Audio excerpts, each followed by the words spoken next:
In the last video, we looked at the formula for calculating R, and we talked about how when we have a positive relationship where as x increases, y increases, we should have a positive R value.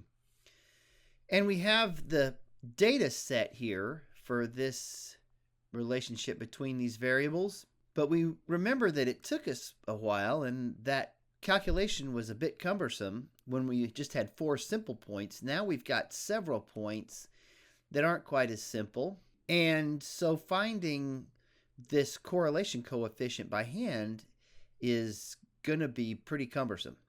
And in the days when our grandparents took statistics courses, that's how it was done. But nowadays we have, of course, computers that give us the luxury of evaluating complex calculations and allowing us to be users of measures much more efficiently and focus on the significance of the measure. So we have this spreadsheet and we have this data listed here, income and savings, and we can copy it and then go to StatCrunch and click Data, Load, from Paste. I'll click inside this white box, paste the data, and then I'm going to note that the first line contains the variable names. So I'm going to leave this box, use first line as variable names, checked.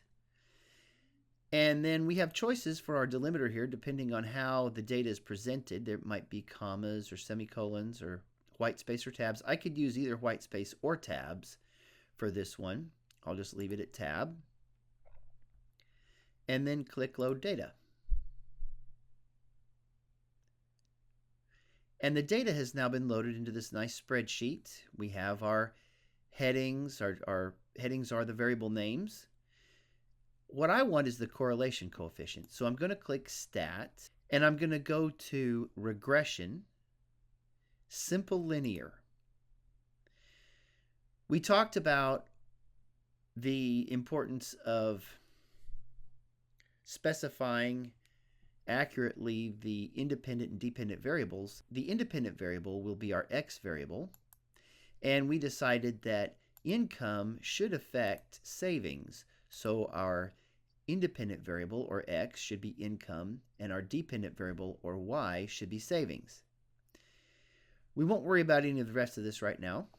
What we're interested in is the correlation coefficient. So we'll click Compute, and we'll find that that value, R, the correlation coefficient, is listed here. It is 0.944 if we round to 3 decimal places. We said that this relationship would be positive because of this upward trend in the scatter plot. We could draw a line through this data. We could draw lots of lines. We could draw infinitely many lines through this data. But no matter what line we draw, we're not going to be able to draw a straight line where all of the data points would be contained on the line. There's going to be this deviation away from this line. And the more deviation away from the line there is, the more R, our correlation coefficient, tends towards 0. Each deviation from this line weakens the relationship. But that doesn't mean that we don't have a strong relationship here. We expect there to be variables other than income that affect savings. Right now, we are only focusing on how these two variables interact. As a matter of fact, R turned out to be 0.944, which if we were to talk about this in general terms, that is pretty close to positive 1 relative to the rest of this range. So we would say that we appear to have a strong relationship here. We actually have ways of testing the strength of this relationship.